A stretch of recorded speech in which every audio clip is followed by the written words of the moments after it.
Buenos días, doctora Belén Cornejo. Mi nombre es Paulina Pérez y voy a presentarle el caso clínico 1, parte 7. Lo voy a leer primero. Hombre de 65 años con antecedentes de etilismo crónico ingresa al hospital en coma. Una ultrasonografía abdominal reveló signos sugerentes de daño hepático crónico.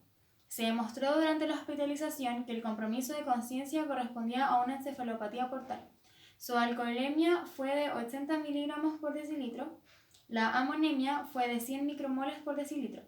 La familia dio el antecedente de que el paciente padece una hipertensión arterial y está en tratamiento con nifedipino, un bloqueador de los canales de calcio en las células musculares lisas de los vasos arteriales. Pregunta 1.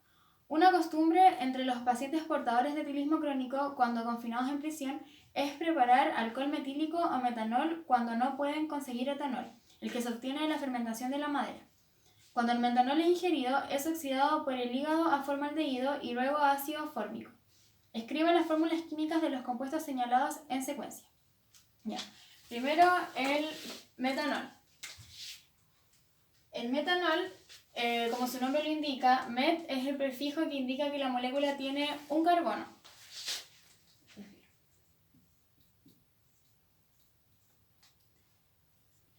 La terminación ol indica que tiene un grupo hidroxilo. Y el resto de los enlaces de carbono están ocupados por hidrógenos. Esa sería la fórmula química del metanol. El metanol es oxidado a formaldehído, ya que el grupo hidroxilo, al ser oxidado, pasa a ser el grupo aldehído. Entonces, el formaldehído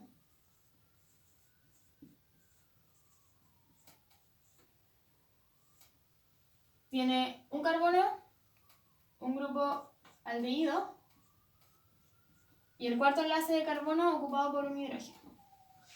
Y el grupo aldehído se oxida a ácido carboxílico. Así que el ácido fórmico es un ácido carboxílico. Tiene un carbono, grupo carboxilo y el cuarto enlace ocupado por un hidrógeno. Estas son las fórmulas químicas de los compuestos.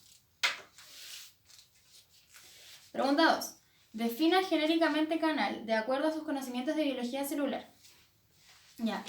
Un canal o canal iónico es una proteína transmembrana que cumple la función de traspasar iones específicos a través de esta membrana. Dice, describa su estructura y ubicación en las células. Ya, en cuanto a su estructura, al ser una proteína, cumple con la estructura de una proteína, es decir, estructura primaria, secundaria, terciaria y puede o no tener estructura cuaternaria. La estructura varía dependiendo del canal, pero por lo general tienen 4 dominios. Se asemeja a un poro lleno de agua y este tiene un sistema de compuertas que se abren y se cierran y de esta forma permiten el paso de los iones. Señale la ubicación, se ubican tanto en la proteína, o sea, en la membrana plasmática y también se pueden ubicar en membranas de algunos organelos específicos. Y la función de los canales, como ya dije, es transporte facilitado de iones específicos. Este sería un transporte pasivo, ya que no requiere de energía y funciona a favor del gradiente de concentración. De esta forma, al traspasar los iones, se produce despolarización de la membrana, se cambian los potenciales de la membrana y esto puede llevar a otras funciones. Específicamente, la función de los canales de calcio. El calcio se encuentra más concentrado en el medio extracelular. Es por esto que los canales iónicos de calcio ingresan el calcio a la célula. De esta forma se produce despolarización de la membrana y esto lleva a otras funciones como la liberación de neurotransmisores y la contracción muscular. Aparte de los canales de calcio, ¿qué otros canales conoce? Ya, existen canales específicos para cada ion, por ejemplo, canales de sodio, canales de potasio, canales de calcio, canales de cloruro y canales de hidrogeniones. Y dice, identifique 3 patologías consecuencia de alteraciones de los canales o canalopatías. Ya, una canalopatía es la miastenia gravis. Esta es una patología en la cual aumenta la función de los canales de calcio y esto produce que se produce fatiga y debilidad en los músculos de acción voluntaria.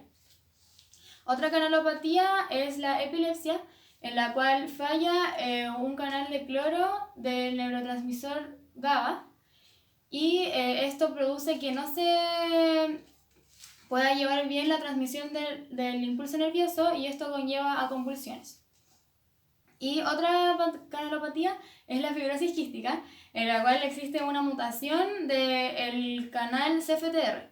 Este es un canal de cloruro que se encuentra en las células que producen sudor, mucosa o jugos gástricos. Cuando este canal falla, conlleva a que esta mucosa se torne más espesa y pegajosa. De esta forma se acumulan en ella distintos microorganismos, y esto va a provocar distintas patologías, como por ejemplo pueden ser infecciones en el sistema respiratorio, dificultad para subir de peso y heces grasas, entre otros, porque afecta harto sistema. La siguiente pregunta. El examen de orina demostró una reacción positiva para nitritos, y el cultivo de la orina de este paciente demostró desarrollo de una bacteria, Escherichia coli, sensible a gentamicina. Bueno, en realidad la orina generalmente tiene nitratos, pero cuando se encuentra una bacteria en la orina, los nitratos pasan a nitritos. En este caso me pregunta, ¿se trata de una célula procarionte o eucarionte? Como ya dije, la Escherichia coli es una bacteria y corresponde a una célula procarionte. Explique las diferencias estructurales entre ambos tipos celulares. Ya, procarionte significa pro antes, carion núcleo, es decir, sin núcleo o antes del núcleo. Es una célula que no tiene núcleo definido, a diferencia de las células eucariontes que tienen un núcleo definido con la presencia de envoltura nuclear. Las células procariontes poseen ADN en una sola molécula circular, a diferencia de las células eucariontes que presentan varios cromosomas lineales. Otra diferencia es que las células procariontes no presentan organelos membranosos y presentan un citoesqueleto muy poco desarrollado. Presentan organelos no membranosos, como por ejemplo ribosomas. Las células eucariontes presentan organelos membranosos, como por ejemplo mitocondrias, cloroplastos, aparato de Golgi, retículo endoplasmático, lisosomas, etc. Y además de presentar organelos no membranosos como los ribosomas, y presentan un citoesqueleto muy desarrollado.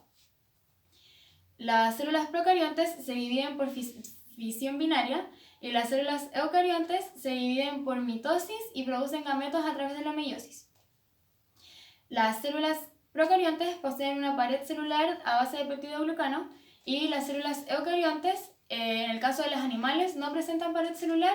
En el caso de las vegetales presentan pared celular de celulosa, y en el caso de las fungis presentan pared celular de quitina. Esas son las diferencias más importantes entre ambos tipos celulares. Y después pregunta, dice, ¿conocer esta diferencia le permite fundamentar el uso de gentamicina? La gentamicina es un antibiótico de actividad bactericida que su forma actual consiste en ingresar a la bacteria y se une de forma irreversible a la subunidad menor del ribosoma. De esta forma inhibe la síntesis proteica y la célula muere.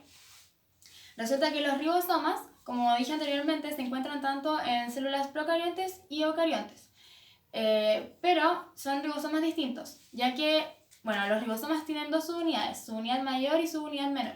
En el caso de las células procariontes, la subunidad menor corresponde a una subunidad de coeficiente de sedimentación 30S y la subunidad mayor es 50S. A diferencia de las células eucariontes, que su subunidad menor es de coeficiente de sedimentación 40S y la subunidad mayor de 60S.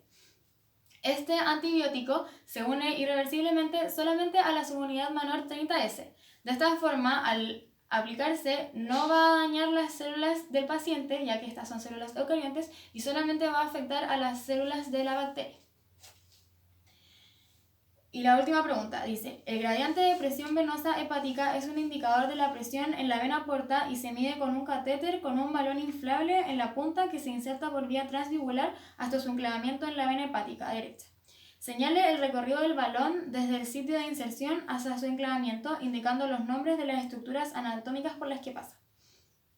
Bueno, el catéter se va a introducir a través de la vena yugular interna derecha, la que se encuentra en el cuello. La vena yugular interna y la vena subclavia van a formar la vena braquiocefálica. Es por esto que el catéter va a ingresar por la vena yugular interna y va a pasar a la vena braquiocefálica. Luego las dos venas braquiocefálicas derecha e izquierda van a formar la vena cava superior. Es por esto que de la vena braquiocefálica derecha va a ingresar el catéter a la vena cava superior. De la vena cava superior ingresa a la aurícula derecha y de la aurícula derecha ingresa a la vena cava inferior. Y de la vena cava inferior puede pasar a la vena hepática. Eso es todo. Gracias por su atención.